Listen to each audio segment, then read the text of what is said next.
Guys, welcome back to the channel. Today we are installing this rough country switch panel in a 2020 Jeep JL.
All right, so first up, go ahead and unbox everything. Make sure you've got everything required. Obviously, we've got the fuse box, relay box. This one is actually for the lower switch panel. So this only works if you do not have factory auxiliary switches. Keep that in mind.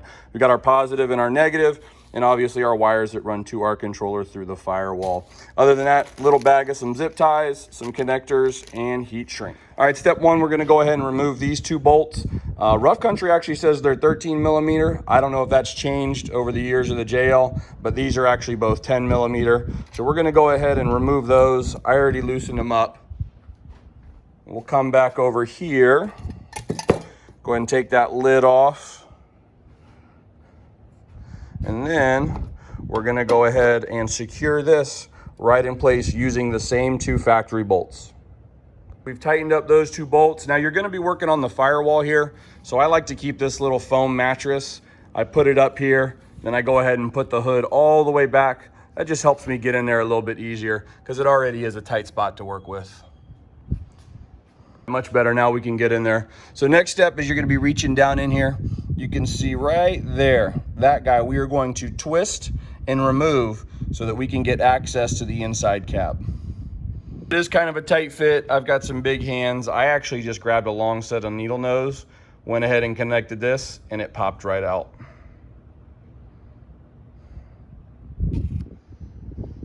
Next up, you are going ahead and connect the positive and the negatives here. Obviously, you can see we bend them down, put them in here, bent that down, and you can actually take that and crimp it and kind of make it like an L. That way it goes in there a little bit easier and you're not trying to fight it. Now the instructions with Rough Country say it's a 10. This is actually an 8 millimeter. You saw before I was using my electric ratchet, but this stuff, guys, is so fragile. Do it by hand. Take your time. Don't overdo it. But so they're both going down now. You can see they're kind of running over here. So we are going to go ahead and put this in and just run it across the engine bay and let it lay for now.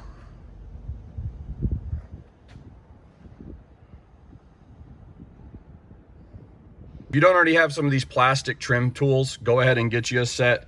They're pretty reasonably priced. You can get them on Amazon, eBay, whatever. We are going to actually go in here and pop this guy off.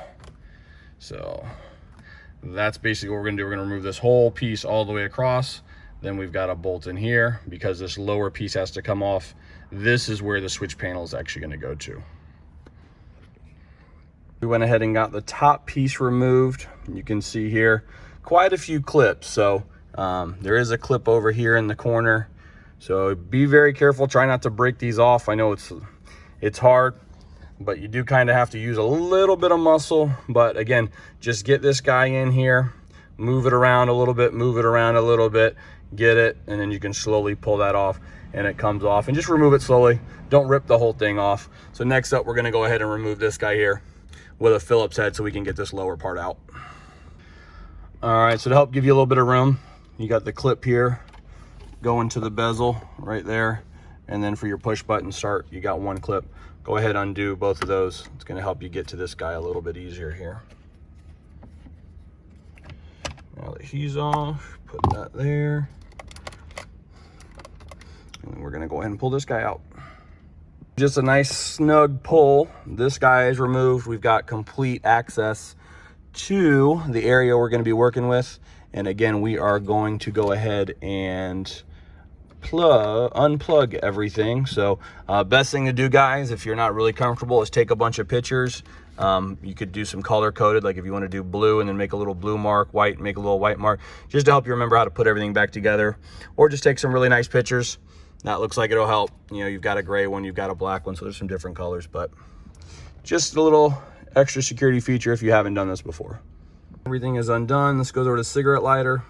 Kind of an interesting plug here. Just push that guy in, it'll get it out. Remember, if you've got the red clips, you got to slide this over before it'll release. The other guys came out. The two top ones I kind of tucked over here for our push button for our upper controller. I just moved those up here out of the way. So now we are going to go ahead and remove this area here because that's where our switches are going to sit at. We've put down a couple nice clean rags here. That way we don't scratch up the face on this. But as you can see, there are 7 bolts and they are a 5.5 millimeter socket. So we are going to go ahead and remove all those, and then we're going to keep them for installation of the switch panel.